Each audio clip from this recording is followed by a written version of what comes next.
Party ने मुझे बहुत सम्मानित किया है, 7 बार मेंबर पार्लियामेंट। कितनी बार? 7 बार मेंबर पार्लियामेंट। पार्टी में बहुत सम्मान है। केंद्र के मंत्रियों से भी आपके साक्षी महाराज का कद ऊंचा है, सम्मान करते हैं सभी मेरा। ले मुझे अपने लिए कुछ नहीं चाहिए, लेकिन मेरा ये समाज बैठा है। इटावा में 100 लोग भी इकट्ठे होते थे क्या? बोलो ना। लोग कांपते थे, डरते थे, FIR हो जाएगी। और आज हमारा पूरा समाज खड़ा हुआ है, तो मैं अपने समाज के लिए, मंच पर बैठे हुए नेताओं के लिए, बनने वाले नेताओं के लिए अपनी पार्टी से निवेदन कर देना चाहता हूं, मांग कर न पियो ये मेरी खुददारी है। डेरिया जी, आप हमारी बात को बहुत दूर तक पहुंचा सकते हैं। मांग कर न पियो ये मेरी खुददारी है, इसका मतलब ये नहीं कि मुझे प्यास नहीं।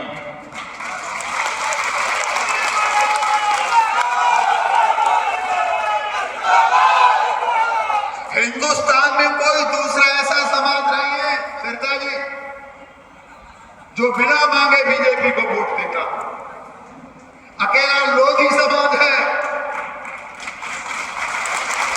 जो बिना मांगे भारतीय जनता पार्टी को वोट देता है। हम राष्ट्रवादी लोग हैं, हमारे खून में राष्ट्रवाद समाया हुआ है। हम रामगढ़ की रानी के वंशज हैं, हम कल्याण सिंह के वंशज हैं, हम शहीद गुलाब सिंह लोधी के वंशज हैं, हम राजा हृदय शाह के वंशज हैं। हम कट सकते हैं, लेकिन हम सिर नहीं झुका सकते हैं।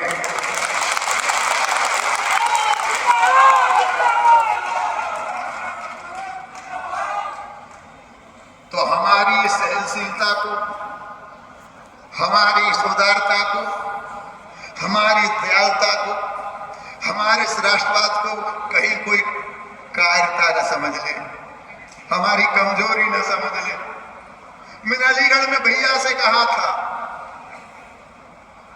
मुझे तीसरा नेत्र खोलना आता है।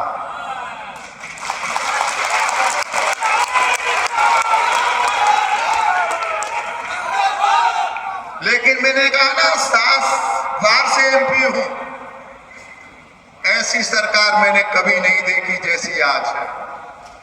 योगी का भी कोई जवाब नहीं है, मोदी का भी कोई जवाब नहीं है। अटक से कटक तक, कन्याकुमारी से कश्मीर तक सारा देश भगवा में हो गया। मैं तो साधु महात्मा हूं, धर्माचार्य हूं। संत को कहा सी करी सो काम, आवत जात पनैया टूटे, बिसर जात हरिनाम, संत को कहा सी करी सो काम। मुझे राजनीति से क्या लेना देना, लेकिन इसी इटावा के रहने वाले एक मुख्यमंत्री की कुर्सी पर बैठ करके दम भरी घोषणा की थी, ए उंदा में परिंदा पर नहीं मार सकता। तो साक्षी महाराज ने कहा, दुनिया की कोई ताकत हमें अयोध्या में कार सेवा करने से रोक नहीं सकती। अयोध्या का बैरियर तोड़ने का सौभाग्य हमें प्राप्त हुआ, कोठारी बंधुओं की लाश उठाने का सौभाग्य हमें प्राप्त हुआ, सरयू से लाशें निकालने का हमें सौभाग्य प्राप्त हुआ। वो दिन भूल गए अखिलेश जी, जब आपके पिताश्री ने साधु महात्माओं की छातियों को अयोध्या में गोली से छलनी कर दिया था।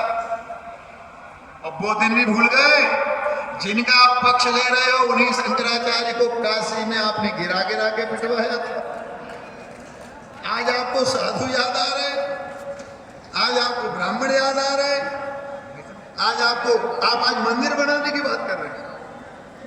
लेकिन जनता है, सब जानती है, जनता जानती है कौन राम का है और कौन हराम का है।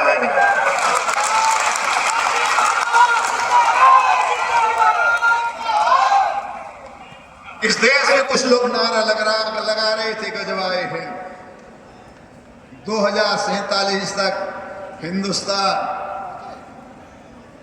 इस्लाम राष्ट्र बनेगा। मैं प्रणाम करता हूं उन्नाव की धरती से मोदी जी को और उनकी मां, दिवंगत उनकी मां के चरणों में। वही डेट मोदी जी ने तय कर दी और कहा, दुनिया वालों, ये भारतवासी मेरे भाई और बहनों, 140 करोड़ 2047 आजादी के 100 वर्ष पूरे होंगे और 2047 में मेरा भारत विकसित भारत होगा, मेरा भारत विकसित भारत होगा, विश्व का गुरु होगा, विश्व का नेतृत्व। कहां से कहां पहुंच गया भारत। मैं गया था अलीगढ़ बुलंदशहर, मेरा एक बयान AGC को लेकर बड़ा वायरल हो रहा है। मैंने कहा यह छोटी बातें हैं। जिस मोदी ने अयोध्या का मामला निपटा दिया, धारा 370 हटा दी, 35 हटा दिया, सारी समस्या का समाधान कर दिया, उन मोदी के लिए UGC तो बहुत छोटा सा काम है। विश्वास करो मोदी पर। लेकिन अगर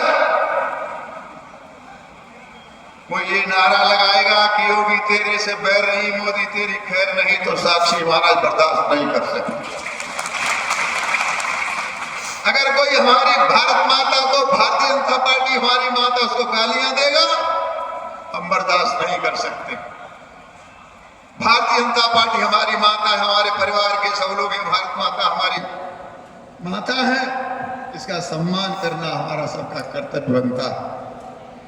अब हम ये संगठन जगह जगह खड़ा कर रहे हैं तो कुछ पत्रकार, अरे लोधी समाज के लोगों ने पूरा जमावड़ा कर लिया इकट्ठा, ये कोई कार्रवाई क्यों नहीं करता। राष्ट्र एक अच्छे रास्ते पर चल पड़ा है और पत्रकार बंधुओं आलू खुद रहे हैं। हम किसान हैं, हमारे किसान हैं, देखो पूछ लो। और नहीं तो इटावा में जगह नहीं मिलती। किसान की कमाई खेत में पड़ी है, आलू खुद रहे हैं। जरा कैमरा फिर भी घुमा के देख लो और बता देना, जब PDA इटावा में ही नहीं है तो प्रदेश में कहां होगा। इसलिए कोई बहकावे में नहीं है। 2027 में माननीय मोदी जी के नेतृत्व में उत्तर प्रदेश में भारतीय जनता पार्टी की सरकार भारी बहुमत से बनेगी, भारी बहुमत से बनेगी। और अब आप लोग चिंता मत करना। अब तो जब बाबूजी थे तो अकेले बाबूजी पर हमने छोड़ रखा था। अब तो आपके सारे नेता मंच पर हैं, गिन लो। आपके 1 दर्जन MLA बैठे हैं, MP बैठे हैं, ex-MP बैठे हैं, मंत्री जी बैठे हैं। अगर हम प्रयास करते तो और भी आ जाते। ये तो बिना प्रयास के है, इसलिए आपको भी किसी प्रकार की चिंता करने की आवश्यकता नहीं है। मैं आप सबका हृदय से बहुत बहुत अभिनंदन करता हूं, स्वागत करता हूं, सम्मान करता हूं। और जिन कार्यकर्ताओं ने इस कार्यक्रम में दिन रात मेहनत करके कार्यक्रम को सफल बनाया, सबके नाम मुझे याद नहीं है, मैं सबका हृदय से अभिनंदन करता हूं। और हमारे मंच पर